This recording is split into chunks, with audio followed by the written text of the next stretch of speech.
दिल आज बहुत ही ज़्यादा उदास है मेरा, क्योंकि 24 अक्टूबर को मेरे पोते का बर्थडे है और मैं किसी कारणवश वहाँ नहीं जा पा रही हूँ।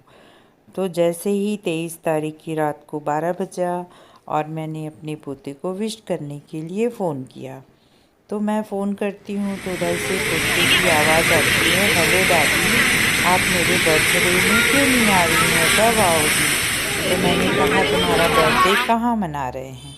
तो उसने कहा दादी, मेरा बर्थडे हमारे नीचे में एक रेस्टोरेंट है, वहीं पे मना रहे हैं, आप ज़रूर आइए, 4 o'clock को है।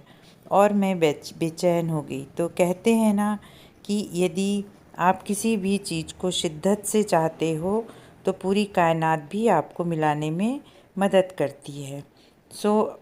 उस दिन मेरे भाई का मॉर्निंग में फ़ोन आया और हम सब तैयारी कर लिए कि वहाँ जाएंगे और मेरे पोते का बर्थडे मनाएंगे। तो मेरे पोते से मिलाने के लिए मेरे भाई का बहुत बहुत सहयोग हुआ और वो विथ फैमिली मेरे साथ बस्तर जाने के लिए रेडी हुआ, क्योंकि वहाँ का दशहरा भी बहुत ही अच्छे से मनाया जाता है। हमें लगा कि चलिए एक पंथ दो काज आज हो जाएगा और मैं अपने पोते से भी मिल लूँगी। तो क्लिपिंग में आप देख भी रहे होंगे कि मैं पहुंच चुकी हूं और हमने बहुत ही वहां एंजॉय किया। और मेरे पोते ने मुझे 4 बजे बुलाया था, मैं 3:45 बजे तक पहुंच चुकी थी, जो कि मेरे लिए बहुत ही ज़्यादा आश्चर्यजनक की बात थी, क्योंकि मैं किसी कारण से, मेरे पैरों में दर्द होने के कारण से भी या मेरी तबीयत ख़राब होने के कारण मुझे संभव नहीं हो रहा था कि मैं वहाँ पहुँच पाऊँगी। लेकिन भाई और भाभी का सहयोग हुआ, मेरे भतीजे का सहयोग हुआ, तो हम वहाँ पहुँच गए और हमने बहुत ही अच्छे से वहाँ एंजॉय किया।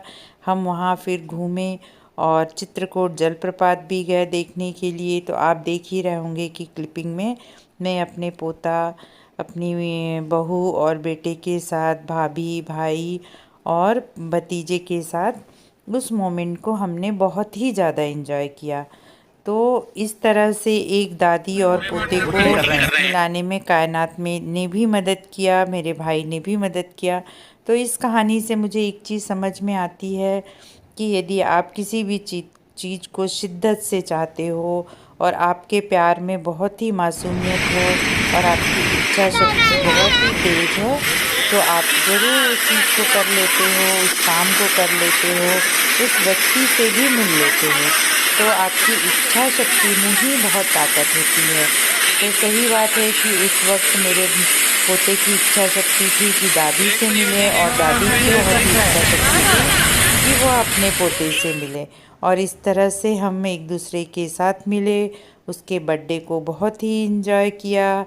और रात में हमने अपनी बहू से कहा कि आप एक गाना सुनाइए, और वह इस तरह से हमें अपना गाना सुना रही है और बहुत ही अच्छा उसने गाना गाया, बहुत ही अच्छा लगा हमें। और हमने इस तरह से उस दिन को, 2 दिन को बहुत ही ज़्यादा जगदलपुर में जाके एंजॉय किया। और मेरा बेटा वहाँ नगरनार में रहता है, तो नगरनार में बहुत ही अच्छे से एंजॉय किया उसके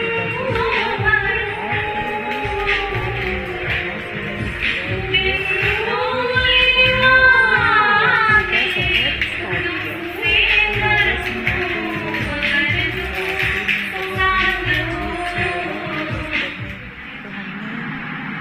सफ़र स्टार्ट किया तो नीम दरगाह करके एक जगह है, उस जगह पे हम रुके और फिर वहाँ पे हमने खाना वाना खाया और बहुत ही अच्छे से उस जगह को घूमा, क्योंकि मेरी भाभी वहाँ फर्स्ट टाइम गई थी तो वो उस जगह को फुल एंजॉय किए।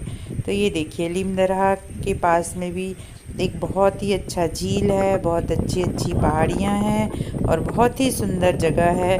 तो यदि आप बस्तर की ओर जाते हैं, जगदलपुर जाते हैं, तो चित्रकूट जलप्रपात तो है ही है, बहुत ही सुंदर सुंदर जगह है, वहाँ पे तीरथगढ़ है और इस तरह से आप इस जगह को बहुत ही अच्छे से एंजॉय कर सकते हैं। तो आप बस्तर ज़रूर जाइए।